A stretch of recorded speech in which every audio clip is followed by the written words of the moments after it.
This year, South Korea is zeroing on boosting its cultural power. It was to this end that the Culture Ministry briefed the president on its policy for the new year. For more on what to expect, our culture correspondent Song Yoo-jin joins us in the studio. Welcome, Yoo-jin. Good evening, Jung-min. Good evening. So just walk us through what is the gist of the blueprint for the culture boom?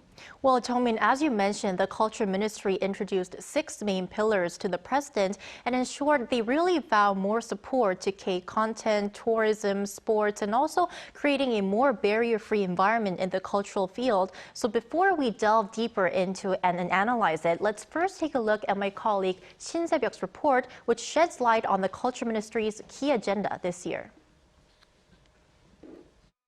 The Ministry of Culture, Sports and Tourism will inject over 6.7 trillion won, or roughly over $5.3 billion, to support South Korean media content this year to further expand K-culture to the world.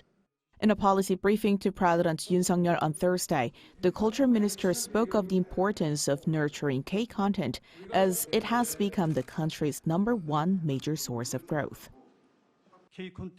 K-content has become the major export growth engine. It will be the game changer that changes the export landscape of the country. The key agenda out of the 6 presented includes further promoting K-content. The ministry allocated its largest budget of 790 billion won, or some $620 million, for nurturing promising firms in the industry. In particular, it pledged to provide intensive support to the game industry, which takes up 70% of the total content exports. It will also give comprehensive support to promote a variety of online fictional content like online novels and cartoons. Also, the government will provide systematic support to boost production for OTT platforms. Specifically, it will offer over 45 billion won, or nearly $36 million in financial support for movie and TV show production, and 30 billion won for post-production work. Through those efforts, the ministry aims to increase the country's content exports to $15 billion this year and $22 billion by 2027, around a twofold growth from 2021. Another major pillar of the 2023 work plan involves reviving tourism through the rising popularity of K-culture. To do so, the government plans to declare the year 2023 as the Year of Visit Korea and hold tourism roadshows in 15 big cities around the world. The ministry will also work to create a cluster for history and culture-themed tourism centered around the formal presidential compound of Cheongwade and surrounding old neighborhood. Detailed plans are yet to be made, but the ministry said the advisory committee will come up with a concrete plan soon. Other plans include supporting local areas that lack cultural opportunities and supporting artists with disabilities, such as opening a barrier-free performance arts hall. Shin Se-byuck, Arirang News.